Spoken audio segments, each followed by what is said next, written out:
재무회계 킬러 정리입니다. 10분 만에 끝내겠습니다. 자, 일단은 토지와 건물을 모두 사용할 텐데, 이거는 또 A가 있고, 두 번째는 또 나뉘어요. 토지만 사용할 때. 예를 들어 보세요. 토지만 사용하는 거는.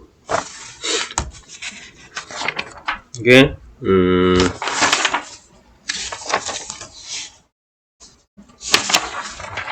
찾아볼게요. 이제 그거죠.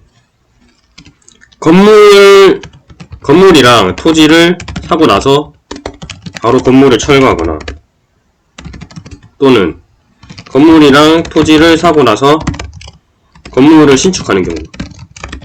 이럴 때는 그냥 토지 가격만 쓰면 되는데, 이런 경우 잘 없기 때문에 이게 회의 처리할 때는 토지 더하기 건물분의 토지 또는 토지 더하기 건물분의 건물 이렇게 합니다.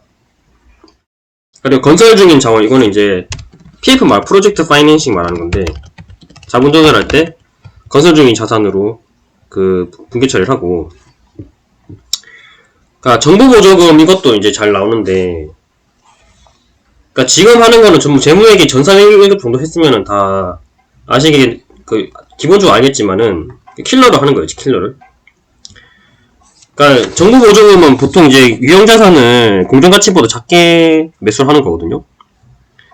그래서 만약에 X1년에 건물 1000만원짜리를 이게 정부 500만원 받고 매수를 했다면은 결산할 때는 내용연수 5년이라고 할 때 감가상각비가 200만원이잖아요.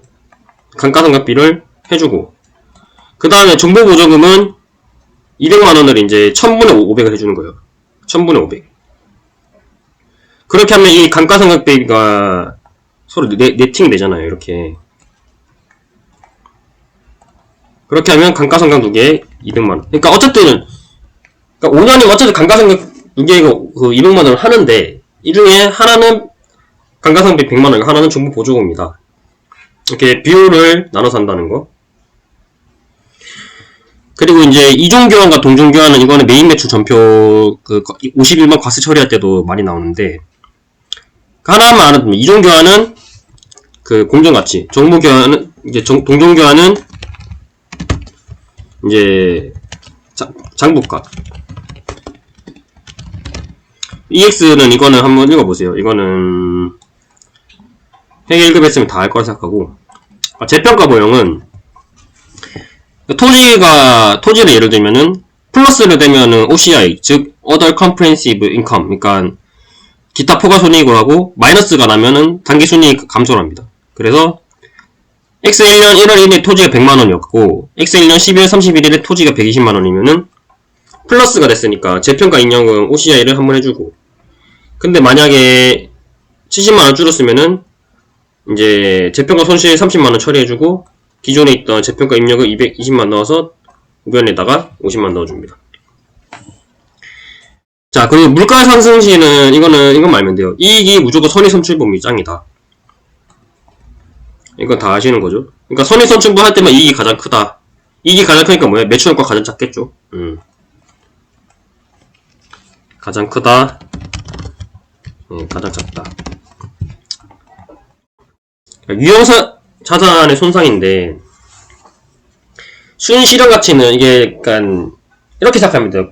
경영자가 아니라 투자자를 생각해보면은, 그러니까 투자자들은 어떤 자기가 샀는 자산을 높은 가격을 예상을 하고 싶잖아요. 예를 들어 자기가 1000원이라는 주식을 샀는데 이 주식을 자신은 적어도 1300원 할 거라 생각하잖아요. 자기가 그렇게 생각하고 투자를 하잖아요. 그게 순실현 가치예요.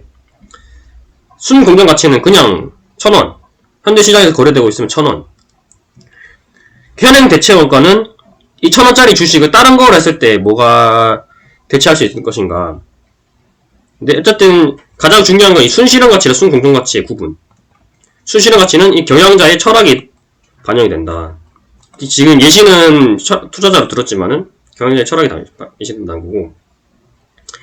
자, 유형자산의 손상 차입, 이거는 이제 재형관리사에 많이 나오는데, 전산세무 1급에서도 한 번씩 그걸로 나오더라고요. 이론으로. 그러니까 환입에 이제 핵심 포인트 뭐냐면, 환입할 때 환입 한도가 있다는 거예요. 예시를 들었는데 중고차 가격이 10,000원이고 감가상각 5년의 정액법입니다. 이 차가 이제 폐업 오염수가 돼서 3,000원으로 됐는데 법원이 나중에 이 오염수로 하면 안 된다 해가지고 8,000원을 했다고 합시다. X1년도에는 뭐예요? 감가상각 2,000원 반영해주면 8,000원이죠. X2년도에는 장부가 6,000원인데 순금융업체가 3,000원 떨어졌다 했잖아요. 사람들이 이 차가 폐수라 생각해서 시장가가 떨어졌는데 법원에서 이거를 인정해주겠다 했다. 8,000원이라면은 이때 이제 환입액은 3,000원에서 8,000원 되기 때문에 환입을 5,000원을 하는 게 아니라 장부가인 6,000원을 최대까지 인정해준다는 거고. 자, 유가증권의 재분류는 그 단기 매매 증권의 경우에 이제 시장성을 상실하게 되면 매도 가능 증권으로 변경 가능합니다. 나머지는 안 되고. 그리고 매도 가능 증권과 만기 보유 증권은 서로 재분류가 될 수 있습니다. 시장성을 상실할 시 매도 가능 증권으로 재분류가 가능합니다.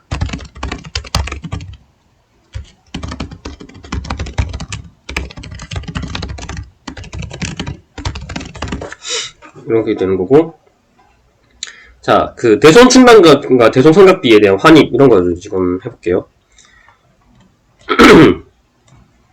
자, 만약에 대손율이 1%로 하고 매출 채권이 100만원이 있다고 할 때 그 대손 충당금이 0원이면은 계산이 1A처럼 되잖아요. 그러면은 이제 대손 상각비 10,000원, 대손 충당금 10,000원. 대손 충당금이 4,000원이면은 10,000원에서 빼니까 상각비를 6,000원 해줍니다.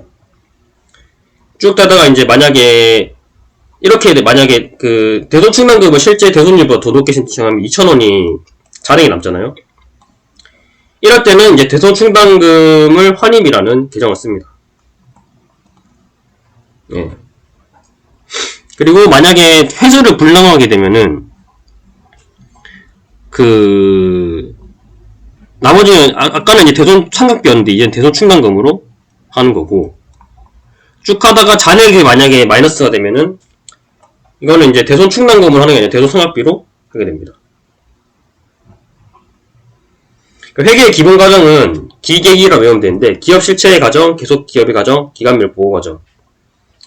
계속 기업은 알 테고 기업 실체는 기업과 소유주가 독립적으로 존재한다. 즉 법인으로 존재한다. 이런 말이고, 기간별 보호 과정은 일정 기간 단위로 분할하여 재무제표를 작성해야 된다. 분기, 반기, 연도 이렇게. 기업의 소유주와 그 기업 이거는 이제 법인의 존재법죠.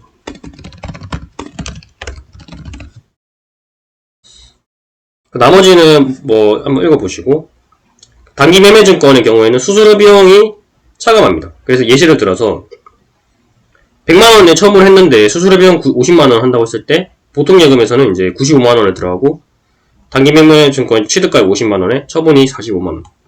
이렇게 계산을 하게 됩니다.